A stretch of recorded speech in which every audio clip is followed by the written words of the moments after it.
নমস্কার বন্ধুরা, আপনি কি এমন একটা মিউচুয়াল ফান্ড খুঁজছেন যেখানে ঝুঁকি কম কিন্তু ভালো রিটার্ন হতে পারে? তাহলে আপনি গিল্ড ফান্ডে ইনভেস্ট করার কথা ভাবতে পারেন। তো আজকের এই ভিডিওতে গিল্ড ফান্ড নিয়ে বিস্তারিতভাবে আলোচনা করব।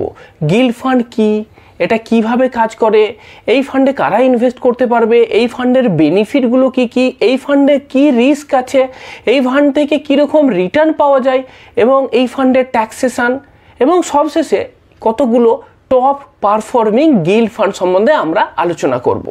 তো সবার প্রথমে আসি গিল্ড ফান্ড কি। দেখুন, গিল্ড ফান্ড হচ্ছে একটা ডেট ক্যাটাগরির মিউচুয়াল ফান্ড। আর জানেনই যে ডেট ক্যাটাগরির মিউচুয়াল ফান্ডে কি হয়, এখানেতে বিভিন্ন বন্ডেতে ইনভেস্ট হয়। তাহলে অন্যান্য ডেট ফান্ডের সাথে গিল্ড ফান্ডের পার্থক্যটা কি? পার্থক্যটা এখানেই যে অন্যান্য ডেট ফান্ডেতে বিভিন্ন ধরনের বন্ডেতে ইনভেস্ট হতে পারে, কিন্তু গিল্ড ফান্ডেতে শুধুমাত্র গভর্নমেন্টের বন্ড বা গভর্নমেন্ট সিকিউরিটিজেতেই ইনভেস্ট হয়। এবার এই গভর্নমেন্ট বন্ড সেটা সেন্ট্রাল গভর্নমেন্টের দ্বারাও ইস্যু হতে পারে বা স্টেট গভর্নমেন্টের দ্বারাও ইস্যু হতে পারে। এইবার আসি এই গিল্ড ফান্ড কিভাবে কাজ করে। দেখুন, ভারত সরকারের যখন টাকার দরকার হয় তখন তারা রিজার্ভ ব্যাংকের কাছে অ্যাপ্রোচ করে, কারণ রিজার্ভ ব্যাংক অফ ইন্ডিয়া বা আরবিআই হলো ভারত সরকারের ব্যাংকার। এইবার এই আরবিআই কি করে, ভারত সরকারের হয়ে টাকা তোলার জন্য তারা একটা বন্ড ইস্যু করে, এটাকে বলা হয় গভর্নমেন্ট বন্ড বা গভর্নমেন্ট সিকিউরিটিস। এইবার বন্ডটা কিভাবে কাজ করে এই সম্বন্ধে সংক্ষেপে বলে দিই। দেখুন, বন্ড মানে হচ্ছে কি, যে এটা একটা কাগজ বলতে পারেন। এই কাগজটাই আমরা যেমন ব্যাংকে ফিক্সড ডিপোজিট করে একটা সার্টিফিকেট পাই, তেমনি বন্ডও হচ্ছে এরকম একটা কাগজ। এই বন্ডের একটা ভ্যালু থাকে, এটাকে বলে ফেস ভ্যালু। ধরুন একটা 1000 টাকা দামের বন্ড, তাহলে কি হলো যে গভর্নমেন্ট যখন এই বন্ডটা ইস্যু করবে তখন আপনি 1000 টাকা দিয়ে এই বন্ডটা কিনলেন। এবার প্রশ্ন হলো যে বন্ডটা কিনে আপনার লাভ কি? লাভ এটাই যে এই বন্ডটা থাকলে এই বন্ডটা থেকে আপনি একটা ইন্টারেস্ট পাবেন প্রতি বছর। সেটাকে বলা হয় বন্ডের ইন্টারেস্ট রেট বা কুপন রেট। মনে করুন একটা বন্ডের ইন্টারেস্ট রেট হচ্ছে 7%। তার মানে হচ্ছে যে প্রতি বছর ওই বন্ডটা হোল্ড করে থাকার জন্য আপনি 7% হারে ইন্টারেস্ট পাবেন এবং সেই ইন্টারেস্টটা আপনার ব্যাংকের সেভিং অ্যাকাউন্টেতে জমা হবে। এইবার যত দিনের টেনিওর বন্ডটার, মানে ধরুন এটা 10 বছরের বন্ড, তাহলে 10 বছর ধরে আপনি প্রতি বছর 7% সরল সুদেতে আপনার টাকাটা বা ইন্টারেস্টটা কিন্তু আপনার ব্যাংকের সেভিং অ্যাকাউন্টে পেয়ে যাবেন। এবং যখন বন্ডটার টেনিওর শেষ হয়ে যাবে, বন্ডটা যখন ম্যাচিওর করে যাবে, তখন আপনার যে প্রিন্সিপাল অ্যামাউন্ট, মানে যে 1000 টাকা দিয়ে আপনি বন্ডটা কিনেছিলেন, সেই বন্ডের প্রিন্সিপালের টাকাটা আপনি আবার ফেরত পেয়ে গেলেন। মানে টেনিওরের শেষে আপনি আপনার প্রিন্সিপালটা রিটার্ন পেয়ে গেলেন এবং উইদিন দ্য টেনিওর প্রতি বছর বন্ডের ইন্টারেস্টটা আপনি পেতে থাকলেন। এইটাই হচ্ছে বন্ডের ফাংশন, বা বন্ড এইভাবেই ফাংশন করে। তো আরবিআইও গভর্নমেন্টের হয়ে এইরকম সরকারি বন্ড ইস্যু করে। এবার এই সরকারি বন্ডগুলো কারা কিনবে? যারা ইনভেস্টার তারা কিনবে। তো ইনভেস্টাররা কারা? বিভিন্ন ব্যাংক, বিভিন্ন ফিনান্সিয়াল ইনস্টিটিউশন, তারা এই বন্ডগুলো কেনে। তো আমাদের এই যে মিউচুয়াল ফান্ড, এই মিউচুয়াল ফান্ড হচ্ছে একটা ফিনান্সিয়াল ইনস্টিটিউশন। তো আমরা যারা এই মিউচুয়াল ফান্ডেতে টাকা রাখছি, বিশেষ করে ডেট মিউচুয়াল ফান্ডেতে, তারা এরকম গভর্নমেন্ট বন্ড কেনে।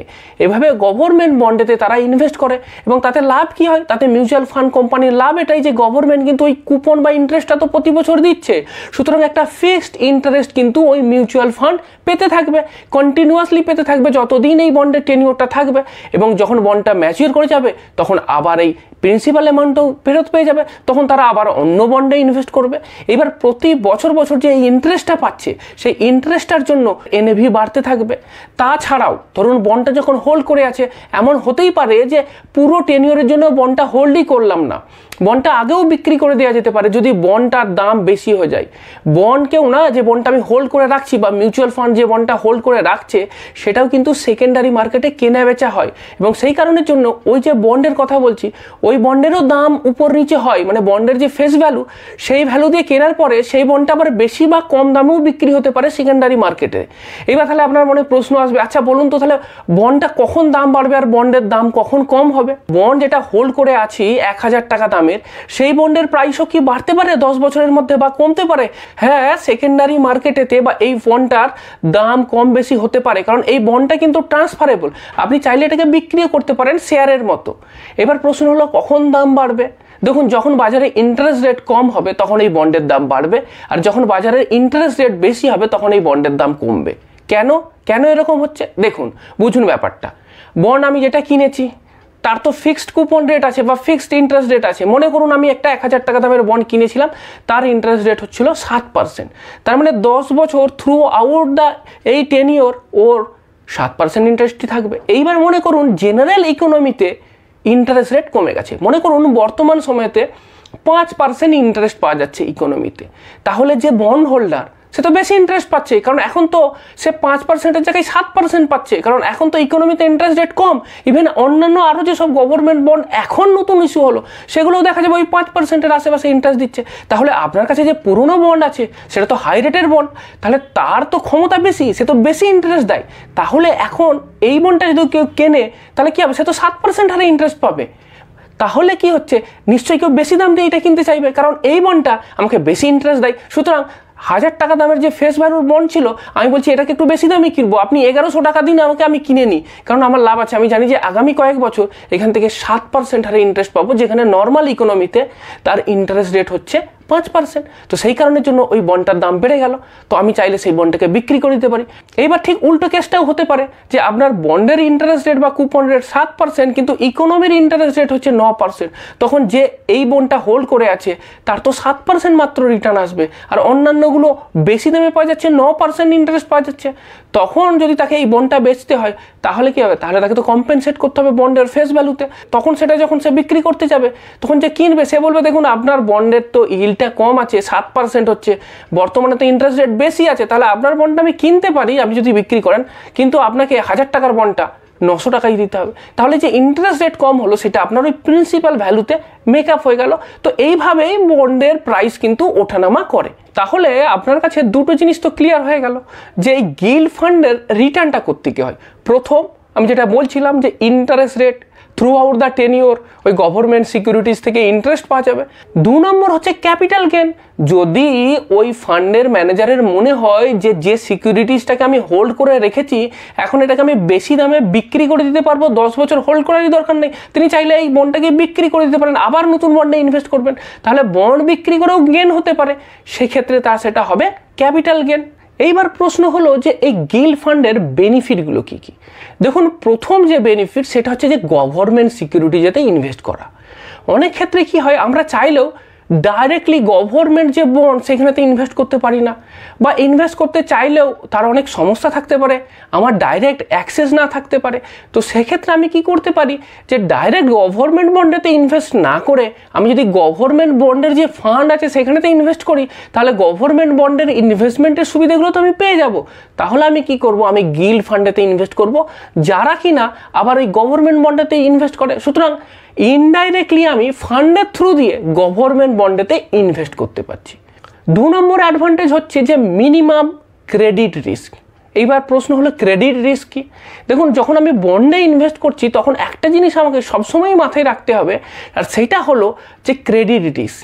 ক্রেডিট রিস্ক মানে হচ্ছে আমি যে টাকাটা ধার দিলাম বন্ডে, তো আসলে আমি টাকাটা ধারই দিলাম, 1000 টাকা দিয়ে যখন বন্ড কিনলাম তাকে তো 1000 টাকা দিলাম এই বিশ্বাসেতে যে সে প্রতি বছর আমাকে ইন্টারেস্ট দেবে এবং টেনিওরের শেষে আমাকে সেই 1000 টাকা ফেরত দেবে।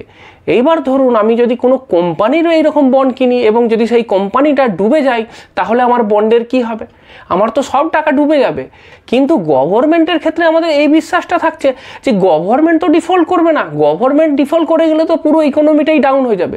সুতরাং গভর্নমেন্ট ডিফল্ট করবে না এই বিশ্বাসেতে আমি গভর্নমেন্টের জায়গাতে ইনভেস্ট করছি, সেক্ষেত্রে আমার কিন্তু ওই ক্রেডিট রিস্ক যেটা সেইটা কিন্তু একদমই মিনিমাল বা ভার্চুয়ালি জিরো। আর 3 নম্বর যেটা বেনিফিট, এই ফান্ড কিন্তু মিড টার্ম বা মিডিয়াম টার্মে ইনভেস্টমেন্টের জন্য খুবই ভালো।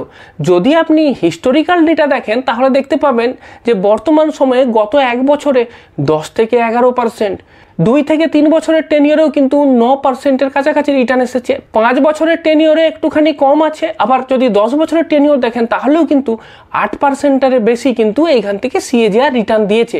আমি যখন বিভিন্ন গিল্ড ফান্ড সম্বন্ধে আলাদা আলাদাভাবে আলোচনা করব তখন কিন্তু আপনাকে আমি বলবো যে এরা কীরকম রিটার্ন দিচ্ছে, তখন আপনি এটা দেখতে পাবেন। এইবার প্রশ্ন হলো যে এই গিল্ড ফান্ডেতে কারা ইনভেস্ট করতে পারবে। প্রথম যেটা বলছিলাম, যারা শর্ট টু মিডিয়াম টার্মে ইনভেস্ট করতে চান, মনে করুন 1 বছর থেকে 5 বছর পর্যন্ত এই টেনিওরে যারা ইনভেস্ট করতে চান তাদের জন্য গিল্ড ফান্ড উপযুক্ত হতে পারে। কিংবা যারা আপনার পোর্টফোলিওটাকে ডাইভার্সিফিকেশন করতে চান, মানে কিছু টাকা ইকুইটি কিছু টাকা ডেটেতেও ইনভেস্ট করতে চান, তাহলে কিন্তু গিল্ড ফান্ড একটা ভালো অপশন হতে পারে।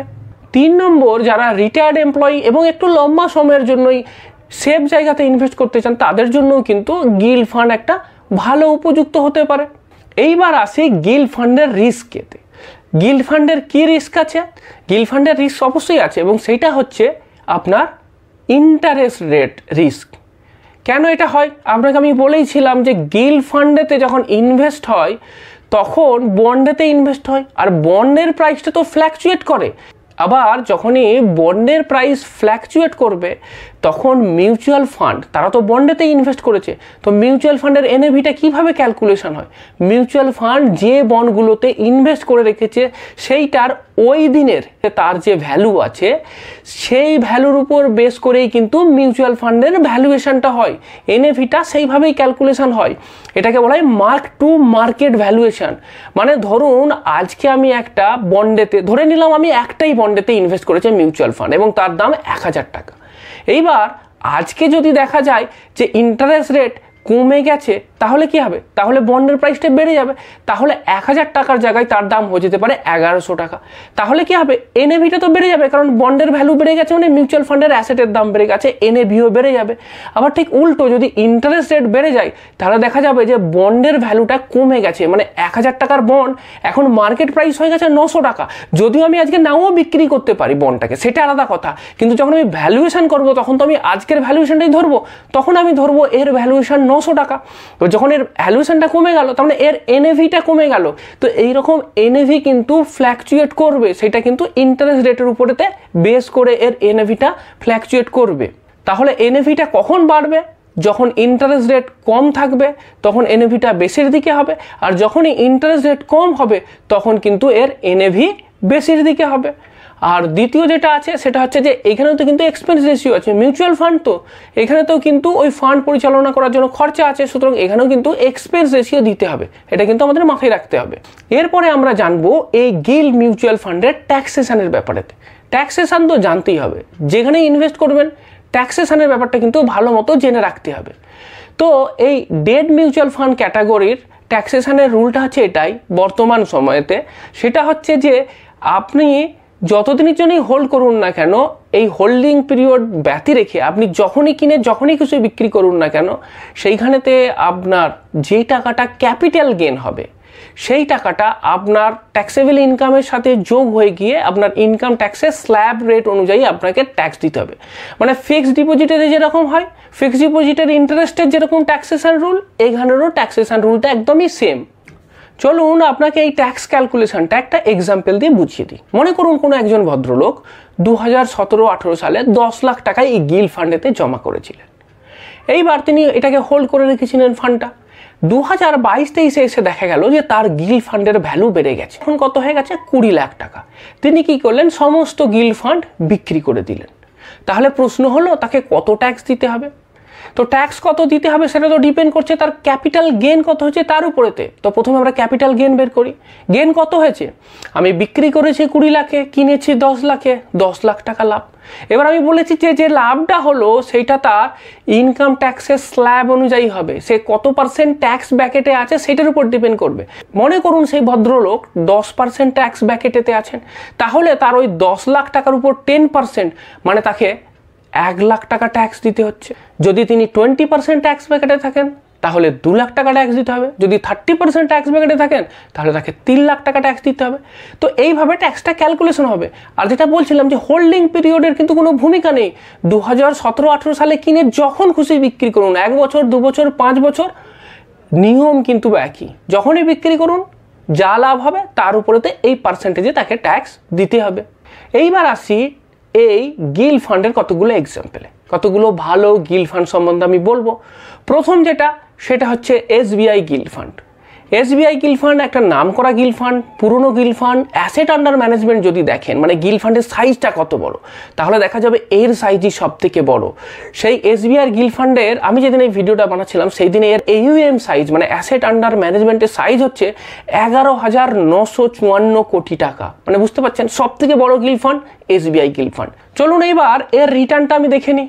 যদি আমি দেখি রিসেন্ট কীরকম পারফরমেন্স, গত 6 মাসের রিটার্ন হচ্ছে 6.21%, 1 বছরে 11.12%, 2 বছরে 9.38%, 3 বছরে 9.49%, 5 বছরে কম একটু 7.03%। আবার যদি আমি 10 বছর দেখি তাহলে কিন্তু ভালো রিটার্ন 8.76%।